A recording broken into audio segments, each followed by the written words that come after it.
Syria.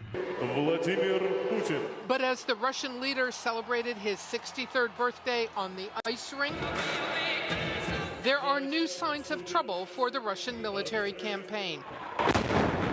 CNN has learned at least 4 of the more than 24 Russian cruise missiles launched from ships in the Caspian Sea crashed in Iran. No word from Moscow or Tehran, but U.S. officials say they believe there are injuries. A setback for the Russian Caliber cruise missile, billed as a highly precise weapon with a 1,000-pound warhead being used for the first time in combat. The Pentagon furious that the Russians gave no warning of the missile launches and of other Russian moves. It remains our hope that Russia will see that tethering itself to a sinking ship is a losing strategy.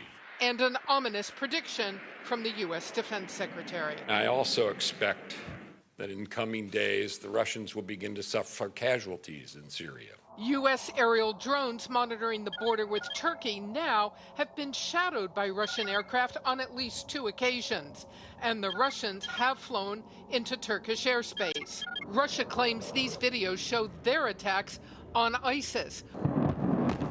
But the U.S. and Turkey say that is not Russia's main target. They have initiated a joint ground offensive with the Syrian regime, shattering the facade that they're there to fight ISIL.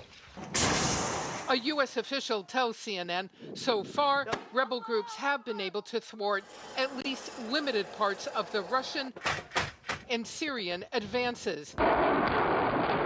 Even in the face of this brutal rocket system, essentially a giant flamethrower.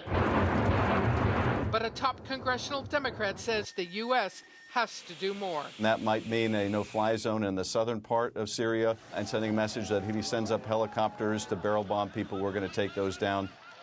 Now, where do we stand tonight? The U.S. insists, NATO agrees, that the Russians are mainly striking targets of militias and movements that are against Bashar al-Assad, that Russia is not striking ISIS at night.